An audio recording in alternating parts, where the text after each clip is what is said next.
إن الحمد لله نحمده ونستعينه ونستغفره ونعوذ بالله من شرور أنفسنا ومن سيئات أعمالنا من يهده الله فلا مضل له ومن يضلله فلا هادي له وأشهد أن لا إله إلا الله وحده لا شريك له وأشهد أن محمدا عبده ورسوله أما بعد فإن خير الحديث كتاب الله وخير الهدي هدي محمد صلى الله عليه وسلم وشر الأمور محدثاتها وكل محدثة بدعة وكل بدعة ضلالة وكل ضلالة في النار.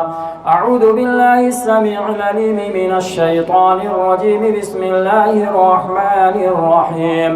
يا أيها الذين آمنوا قوا أنفسكم وأهليكم نارا وقودها الناس والحجارة عليها ملائكة غلاظ شداد لا يعصون الله ما أمرهم ويفعلون ما يؤمرون. محترم حاضرین جمعہ، بزرگوں، دوستوں، بھائیوں، عزیز بچوں، تمام قسم کی تعریف اللہ رب العالمین کے لیے لائق و سزاوار ہے، جس نے ہم سب کو پیدا فرمایا اور پیدا فرمانے کے بعد یوں ہی بیکار، بے بس، لاچار، مجبور، چرند پرند کی طرح نہیں چھوڑا، بلکہ ہماری رہنمائی، ہماری رشد و ہدایت کے لیے اپنے پیارے نبی جناب محمد الرسول اللہ صلی اللہ علیہ وسلم کو اس دنیا کے اندر مبعوث فرمایا۔ درود و سلام اللہ کے تمام نبیوں اور رسولوں پر، خصوصی طور پر ہمارے پیارے نبی جناب محمد الرسول اللہ صلی اللہ علیہ وسلم پر۔ محترم سامعین، آج کے اس خطبہ جمعہ میں جس ٹاپک پہ میں چند باتیں اپنے علم کی روشنی میں رکھنا چاہتا ہوں وہ ہے تربیت اولاد۔ محترم سامعین، جہاں اللہ رب العالمین نے ہمیں بے شمار نعمتیں دی ہیں، انہی نعمتوں میں سے ایک بہت بڑی نعمت اولاد جیسی ہے۔ اولاد یہ ایک بہت بڑی نعمت ہے، لیکن کیا صرف اولاد کا ہو جانا جو ایک بہت بڑی نعمت ہے یہی کافی ہے، یا اولاد پر والدین کے کچھ حقوق ہیں؟ والدین کو اپنے اولاد کے ساتھ کس رویے سے پیش آنا چاہیے اور ان کی اخلاق و عادات کس انداز میں ہونا چاہیے؟ اولاد کے لیے صرف یہ نہیں ہے کہ اس کے لیے کھانا مہیا کر دیا، کپڑا مہیا کر دیا، کھانے پینے کے جو اور ساز و سامان ہوتے ہیں ان کے لیے یہ ساری چیزیں مہیا کر دیں، دنیا کی اور جو چیزیں ہوتی ہیں ان کے خواہشات کے مطابق آپ نے ان کو عطا کر دیا، کیا صرف یہی کافی ہے یا اس کے ساتھ اور کوئی چیز لاحق ہوتی ہے؟ آئیے سب سے پہلے ابھی میں نے قرآن مقدس کی ایک آیت تلاوت کی ہے۔ اللہ رب العالمین نے ارشاد فرمایا، یا ایھا الذین آمنوا قوا انفسکم واہلیکم نارا، کہ اے ایمان والو، سب سے پہلے اپنے آپ کو اور اپنے اہل و عیال کو جہنم کی آگ سے بچا لو۔ کون سی آگ؟ جس کا ایندھن انسان اور پتھر ہے، جس پر سخت قسم کے تندخو فرشتے مسلط ہیں، اللہ رب العالمین کی وہ نافرمانی نہیں کرتے ہیں، اللہ رب العالمین کا جو حکم ان پر نازل ہوتا ہے اس سے وہ کر گزرنے سے ذرہ برابر کوتاہی اور کمی نہیں کرتے ہیں، بلکہ اللہ کا جو حکم ہوتا ہے اس کو وہ کر گزرتے ہیں۔ ہمارے اور آپ کی طرح سے نہیں کہ ہمیں فلاں جگہ سے کوئی رشوت مل گئی یا فلاں جگہ سے کوئی اور ہمارے مفاد میں کوئی چیز لاحق ہو گئی تو معاملہ وہیں رفع دفع ہو جاتا ہے، لیکن اللہ رب العالمین کے جو فرشتے ہیں اللہ رب العالمین انہیں جو حکم دیتا ہے اسے کر گزرنے میں ذرہ برابر کوتاہی و سستی نہیں ہوتی ہے، اس کے اندر کوئی نقص نہیں پایا جاتا۔ تو یہ آیت ہے، اس آیت کے اندر اللہ رب العالمین نے کہا سب سے پہلے اپنے آپ کو بچانا ہے اور ساتھ ہی ساتھ اپنے اہل و عیال کو بچانا ہے جہنم کی آگ سے۔ اہل و عیال اس میں بیوی، بچے اور آپ کا پورا گھر آتا ہے کہ ان کو بچانا ہے جہنم کی آگ سے، ان کو بچانا ہے۔ تو اس آیت میں دیکھیے اللہ رب العالمین نے مومنین کو ان کی ذمہ داری یاد دلائی ہے کہ سب سے پہلے تمہیں اپنے آپ کو بچانا ہے اور ساتھ ہی ساتھ اپنے گھر والوں کو اور اپنے اہل و عیال کو، اپنے بیوی بچوں کو جہنم کی آگ سے بچا لیجئے تاکہ وہ جہنم میں نہ جل سکیں۔ یہ آیت ہے۔ اس کے علاوہ ایک حدیث ہے، حدیث اس طرح سے حضرت عبداللہ ابن عمر رضی اللہ تعالیٰ عنہ راوی حدیث وہ بیان کرتے ہیں، کلکم راع وکلکم مسئول عن رعیتہ فالیمام راع وہو مسئول عن رعیتہ والرجل راع فی اہلہ وہو مسئول عن رعیتہ والمرأة راعیة فی بیت زوجہا وَهِيَ مَسْئُولَةٌ عَنْ رَعِيَّتِهَا فَكُلُّكُمْ رَاعٍ وَكُلُّكُمْ مَسْئُولٌ عَنْ رَعِيَّتِهِ۔ یہ حدیث ہے۔ اس حدیث کے اندر اللہ کے رسول صلی اللہ علیہ وسلم نے ارشاد فرمایا کہ تم میں سب کے سب ذمہ دار ہیں، سب کے سب ذمہ دار ہیں اور ان کی ذمہ داریوں کے بارے میں اللہ رب العالمین باز پرس کرے گا۔ اللہ رب العالمین ان سے کوشچن کرے گا، ان سے اس کے بارے میں پوچھے گا، ان کی ذمہ داریوں کے بارے میں۔ آگے اللہ کے رسول صلی اللہ علیہ وسلم نے فرمایا فَالْيَمَامُ رَاعٍ وَهُوَ مَسْئُولٌ عَنْ رَعِيَّتِهِ، وقت کا جو حکمراں ہے، وقت کا جو حکمراں ہے اس سے بھی ان کی رعایا کے سلسلے میں اللہ رب العالمین ان کی ذمہ داری کے بارے میں سوال کرے گا، پوچھے گا۔ اسی طریقے سے آدمی اپنے گھر کا ذمہ دار ہوتا ہے، اپنے اہل و عیال کا، اپنے بال بچوں کا وہ ذمہ دار ہوتا ہے، اس کے بارے میں بھی اللہ رب العالمین سوال کرے گا۔ اور اس کے بعد اللہ کے رسول صلی اللہ علیہ وسلم نے فرمایا کہ عورت اپنے خاوند، اپنے شوہر کے گھر کی ذمہ دار ہے، لہذا اس سے بھی اس کی ذمہ داری کے بارے میں سوال کرے گا۔ اور فرمایا فَكُلُّكُمْ رَاعٍ وَكُلُّكُمْ مَسْئُولٌ عَنْ رَعِيَّتِهِ، تم میں سب کے سب ذمہ دار ہو اور تمہاری ذمہ داری کے بارے میں اللہ رب العالمین سوال کرے گا۔ محترم سامعین کرام، ذمہ داری کی جو بات آئی، وہ ذمہ داری کسی بھی طرح کی ذمہ داری ہو، عالمی پیمانے پر ہو یا ملکی پیمانے پر ہو، صوبائی پیمانے پر ہو، ضلعی پیمانے پر ہو، گاؤں کے پیمانے پر ہو، کسی بھی طرح کے پیمانے پر ہو، اگر وہ ذمہ دار ہے، اپنی ذمہ داری کو صحیح طور پر نہیں نبھا رہا ہے تو اللہ رب العالمین اس کی اس ذمہ داری کے بارے میں سوال کرے گا، پوچھے گا۔ کوئی مدرسے کا ذمہ دار ہو، کوئی مدرسے کا مدرس ہو، کوئی مدرسے کا چپراسی ہو، کسی بھی طرح کی کوئی بھی ذمہ داری اگر ملی ہے اور وہ اپنی ذمہ داری کو صحیح طور پر نہیں نبھا رہا ہے تو اس کے بارے میں بھی اللہ رب العالمین سوال کرے گا۔ اسی طریقے سے اسی حدیث میں آیا کہ آدمی اپنے گھر کا ذمہ دار ہے تو اس کے گھر کے ذمہ داری جو ہے وہ اب اس کے شوہر، اس کے بال بچے ہیں، اس کی بیوی ہے، ان کی وہ ذمہ داری ہے کہ اپنے بال بچوں کو کیا دین کی تعلیم سے معمور کیا یا نہیں کیا، یا صرف دنیاوی جو ان کی خواہشات تھی یا دنیاوی جو ان کی تمنا تھی صرف اسی پر وہ کرنے پر رہ گیا، بلکہ دین کی تعلیم سے وہ کوسوں دور رہ گیا۔ تو اس کے سلسلے میں بھی اللہ رب العالمین اس آدمی سے سوال کرے گا کہ کیا اپنے بچوں کو صحیح طور پر تعلیم، دینی تعلیم سے نوازا یا نہیں نوازا، کیا اپنے بچوں کو اخلاقی عادات و عادات سے سنوارا یا نہیں سنوارا۔ اسی طریقے سے کیا اپنے بال بچوں کو صحابہ کرام رضی اللہ عنہم اجمعین کی سیرت سے نوازا یا نہیں نوازا؟ اسی طریقے سے صحابیات کی جو سیرت ہوتی ہے انہیں اپنے بچوں کو بتلایا یا نہیں بتلایا؟ اپنے گھر کے ماحول کو اسلامی ماحول میں ڈھالا یا نہیں ڈھالا؟ اپنے گھر کے ماحول کو اسلامی ماحول، دینی ماحول، اخلاق و عادات کے اعتبار سے، دینی اعتبار سے ڈھالا یا نہیں ڈھالا؟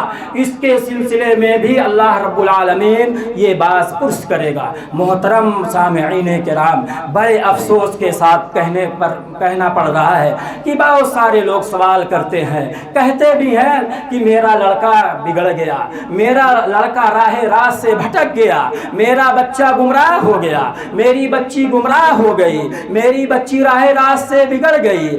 آخر اس کا کیا ریزن ہے؟ اس کے کیا اسباب ہیں؟ آپ کی لڑکی بگڑ گئی، آپ کے بچے راہ راست سے ہٹ گئے، آخر اس کا کیا ریزن ہے؟ اس کے کیا اسباب ہیں؟ کبھی سوچا؟ کبھی آپ نے اس چیز کو اپنے مائنڈ میں لایا؟ نہیں لایا۔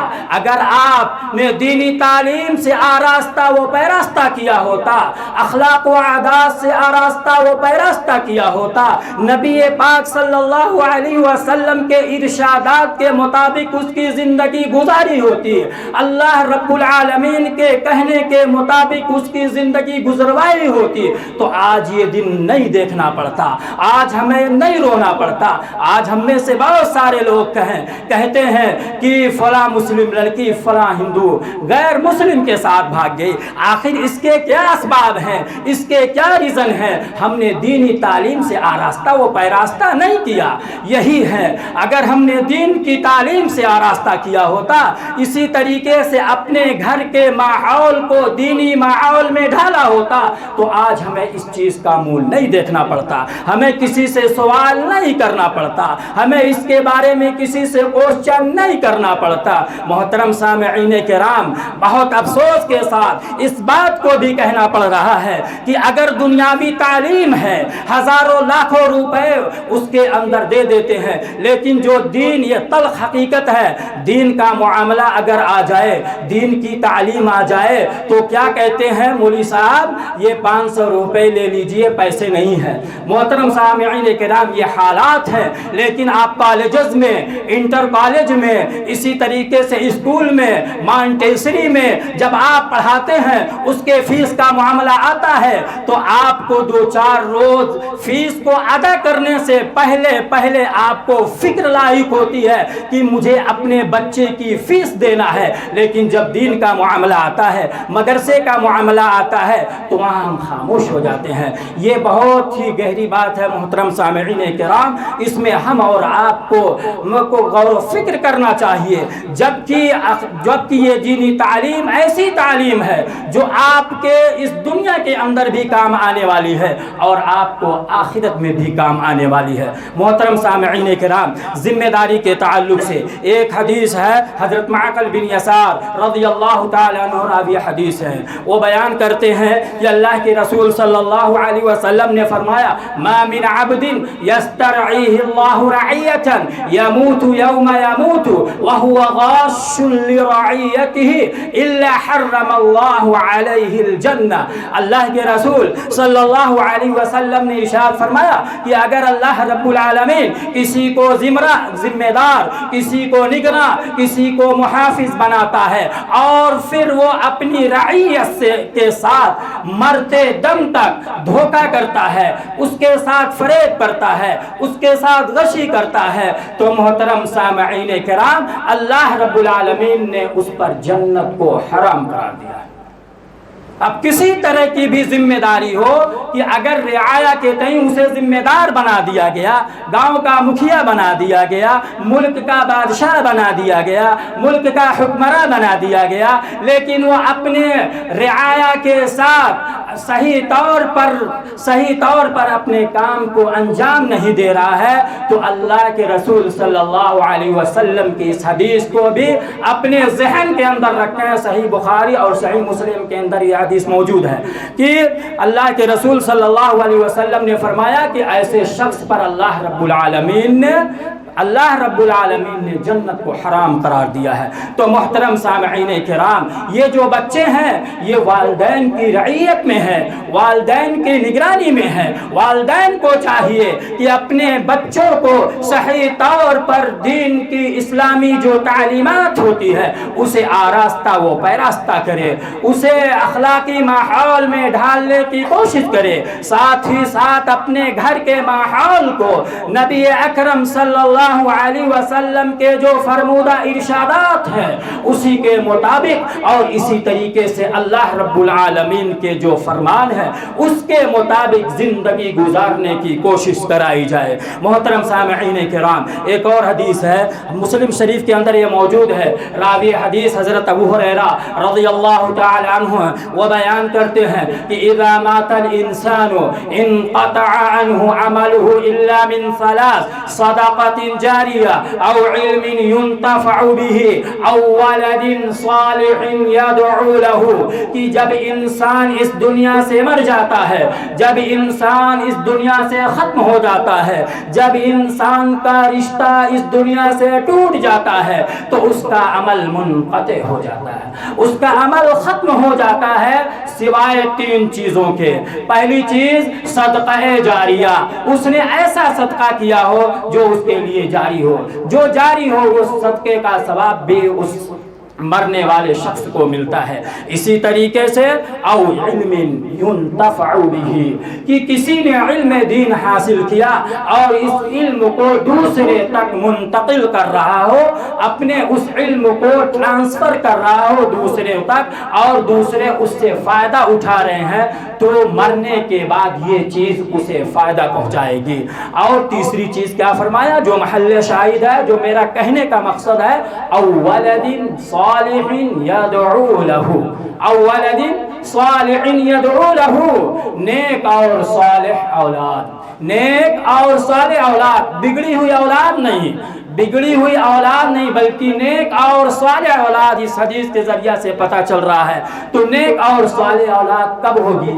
یہ ایک کوشچن ہے، ایک سوال ہے، ہمیں اپنے دماغ میں لانا چاہیے کہ جب ہم اپنے آپ کو اسلامی ماحول میں ڈھالیں گے، اپنے گھر کو اسلامی ماحول میں ڈھالیں گے، نبی اکرم صلی اللہ علیہ وسلم کے بتائے ہوئے طریقے کے مطابق اپنی زندگی کو گزاریں گے، اسی طریقے سے صحابیات کی سیرت کے مطابق ہم اپنی زندگی کو گزاریں گے تو اب جا کر کے وہ بچہ جو ہمارے عادت و اطوار کو دیکھے گا اسی کے مطابق وہ ڈھلتا ہوا چلا جائے گا.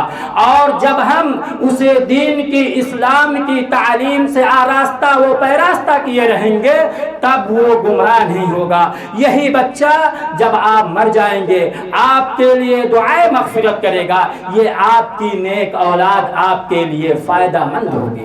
آج اس دنیا میں کیا ہے، آدمی تو سوچتا ہے کہ اتنا کما لوں کہ تاکہ میرے بچے پریشان نہ ہوں. اس کے بارے میں تو فکر رہتی ہے، اس دنیا کے بارے میں فکر رہتی ہے، اپنے بچے کے لیے جمع کر کے رکھ رہا ہے لیکن فائدہ وہ اٹھائے گا اور آپ تو مر جائیں گے. انسان کتنا بے وقوف ہے کہ اس کے لیے دنیا دن اور رات کو اکیلے اس کے لیے وقف کر رہا ہے. یہ نہیں دیکھ رہا ہے کہ حرام طریقے سے آ رہا ہے یا حلال طریقے سے آ رہا ہے. وہ تو گناہ کر رہا ہے، کس کے لیے کر رہا ہے؟ اپنے بال بچوں کے لیے. مزہ تو وہ اٹھائیں گے، پریشانی تو آپ کو ہوگی. محترم سامعین کرام، ہمیں ان چیزوں سے بچنا چاہیے. ہماری جو ذمہ داری ہے اولاد کے تئیں وہ ذمہ داری ہے کہ اسے دین کی جو بنیاد بنیادی تعلیمات ہیں، اسلام کی جو بنیادی تعلیم ہے، اسے پہلے اسے دیا جائے، خاص کر کے شروع سے لے کر کے درجہ 5 تک جو دین کی بنیادی تعلیمات ہوتی ہے اسے آراستہ و پیراستہ کیا جائے۔ محترم سامعین کرام، انگلش پڑھنے سے کوئی منع نہیں کرتا، اسی طریقے سے ہندی پڑھنے سے کوئی منع نہیں کرتا، اسی طریقے سے میتھ پڑھنے سے کوئی منع نہیں کرتا۔ دین کے اندر یہ بھی ساری چیزیں آتی ہے، جہاں اسلامی مدارس قائم و دائم ہے اس کے اندر یہ کورس بھی باقاعدہ رکھا ہے۔ کچھ لوگ یہ سوال کرتے ہیں کہ مولانا کیا یہاں انگلش ہے یا اسی طرح سے ہندی ہے، میتھ ہے، اس طرح سے کہہ کر کے کہ یہاں تو چلتا نہیں ہے اس لیے ہم اپنے بچوں کو مانٹیسری میں ڈال رہے ہیں، یہ ان کی خام خیالی ہے۔ محترم سامعین کرام، ایسی بات نہیں ہے، بلکہ یہ پورا کورس چلتا ہے۔ درجہ 5 تک کے بچوں کو اس انداز میں پڑھا دیا جاتا ہے کہ وہ اپنا راستہ آگے چن لیتا ہے کہ اگر وہ کوئی حفظ کی تعلیم، قرآن مقدس کی حفظ کرنا چاہتا ہے تو اس کے اندر چلا جاتا ہے درجہ 5 کی تعلیم کو ختم کرنے کے بعد۔ اسی طریقے سے کوئی مولوی لائن میں جانا چاہتا ہے تو اس میں چلا جاتا ہے، کوئی انگلش میڈیم میں جانا چاہتا ہے تو اس میں چلا جاتا ہے۔ تو راستے بہت ہیں، لیکن ہماری جو بنیادی تعلیمات ہمارے اپنے بچوں کو ہونی چاہیے وہ دین کی کم از کم درجہ 1 سے لے کر کے درجہ 5 تک جو اسلام کی بنیادی تعلیمات ہیں انہیں آراستہ و پیراستہ کر دینا چاہیے تاکہ اس کے ذریعے سے وہ گمراہ نہ ہو۔ محترم سامعین کرام، میں عرض یہ کر رہا تھا کہ اگر نیک اولاد ہے تو یہی آپ کے لیے فائدہ مند ہوگی۔ کب؟ آپ کے مرنے کے بعد۔ تو آپ کیوں نہ ایسی تیاری ہم کریں جو ہمارے مرنے کے بعد ہمیں فائدہ پہنچائے؟ آپ ایسا کام کیوں کرتے ہیں جو ہمارے مرنے کے بعد ہمیں نقصان دے، ہمارے لیے فائدہ مند نہ ہو؟ ایسے کام ہمیں کرنے کی کیا ضرورت ہے؟ اس چیز پر ہمیں غور و فکر کرنے کی ضرورت ہے۔ اسی طریقے سے ایک اور حدیث ہے، ما من مولود الا یولد علی الفطرہ فابواہ یحودانہ وینصرانہ ویمجسانہ، کہ ہر بچہ فطرت اسلام پر پیدا ہوتا ہے، ہر بچہ فطرت اسلام پر پیدا ہوتا ہے۔ یہ اور بات ہے کہ اس کے والدین اسے یہودی بنا دے، اسے نصرانی بنا دے، اسے مجوسی بنا دے۔ ظاہر سی بات ہے جب گھر کا ماحول یہودیانہ ہوگا تو یہودی ماحول میں ڈھلے گا، نصرانی والا ہوگا تو نصرانی ماحول میں ڈھلے گا، اسی طریقے سے مجوسی والا ہوگا تو مجوسی ماحول میں ڈھلے گا۔ محترم سامعین کرام، اس حدیث کے اندر یہ بتلایا اللہ کے رسول صلی اللہ علیہ وسلم کی بچہ فطرت اسلام پر پیدا ہوتا ہے، اس کو ادھر ادھر اس مذہب میں لے جانے والے ان کے والدین ہوتے ہیں،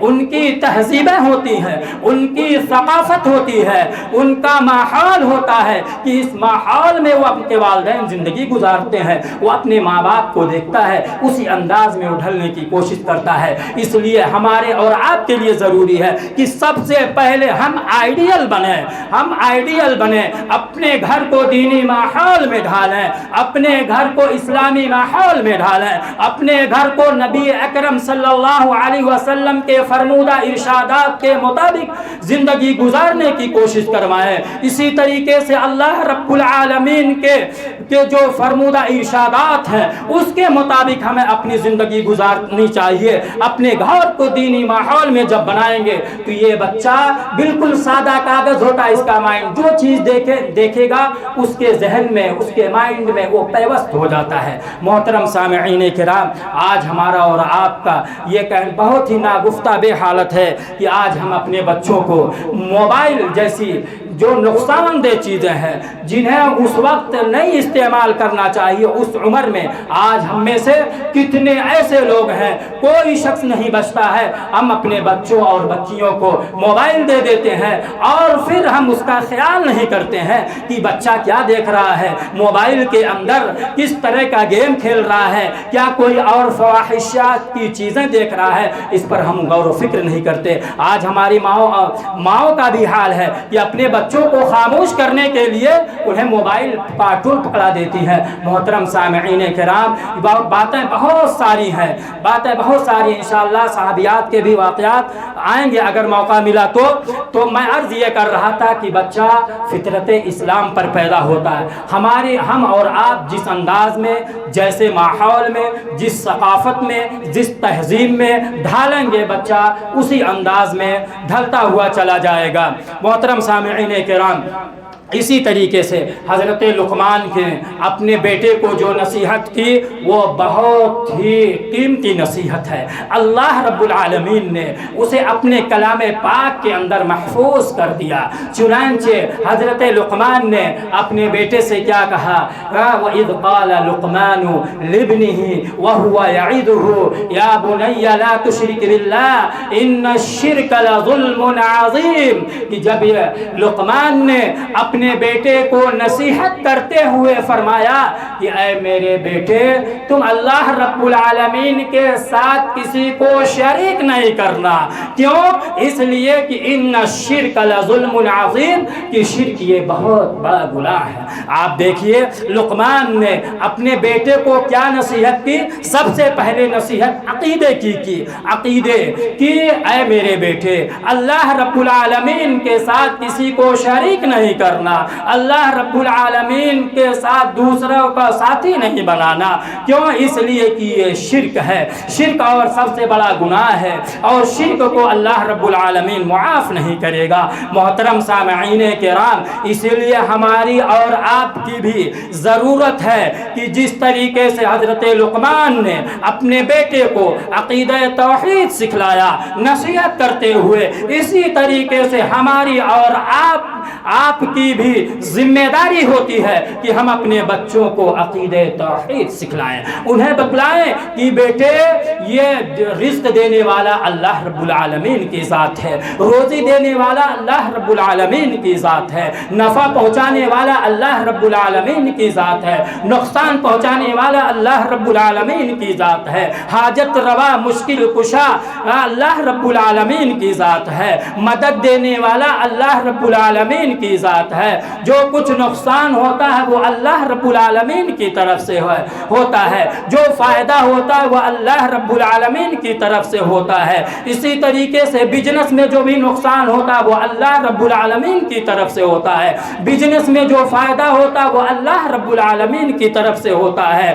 اسی طریقے سے تم کسی اور کو نہیں، کسی پیر، کسی فقیر، کسی ولی، کسی مولوی، کسی بزرگ سے مدد نہیں مانگنا، بلکہ تمہیں مدد مانگنی ہے تو اللہ رب العالمین کے سامنے اپنے ہاتھوں کو پھیلانا ہے۔ اپنے بچوں کو یہ نصیحت کریں کہ بیٹے اللہ رب العالمین ایک ہے، عرش پر ہے، جو کچھ کرتا ہے وہ اللہ رب العالمین کرتا ہے، رات اور دن کو بدلنے والا اللہ رب العالمین کی ذات ہے، سورج کو نکالنے والا اللہ رب العالمین کی ذات ہے، چاند کو نکالنے والا اللہ رب العالمین کی ذات ہے۔ اس طریقے سے آپ اپنے بچوں کو نصیحت کرتے رہیں تاکہ وہ بچہ اسی ماحول میں، اسی سانچے میں وہ ڈھلتا ہوا چلا جائے۔ محترم سامعین کرام، باتیں بہت ہیں، انشاءاللہ الرحمن اگر پھر کبھی موقع ملا تو انشاءاللہ پھر اسی باتوں پر گفتگو ہوگی۔ اللہ رب العالمین سے دعا ہے کہ اللہ رب العالمین ہمیں اپنے اولاد کی صحیح طور پر تربیت کرنے کی توفیق عطا فرمائے۔ پروردگار عالم جو بیمار ہیں انہیں شفائے کامل عاجل عطا فرما۔ پروردگار عالم جو مومن مومنات اس دنیا سے گزر چکے ہیں اللہ رب العالمین ان کی مغفرت فرمائے، ان کی قبر کو نور سے بھر دے۔ پروردگار عالم جو پریشان حال ہے اللہ ان کی پریشانی کو دور فرمائے۔ آمین۔ وآخر دعوانا الحمد للہ رب العالمین۔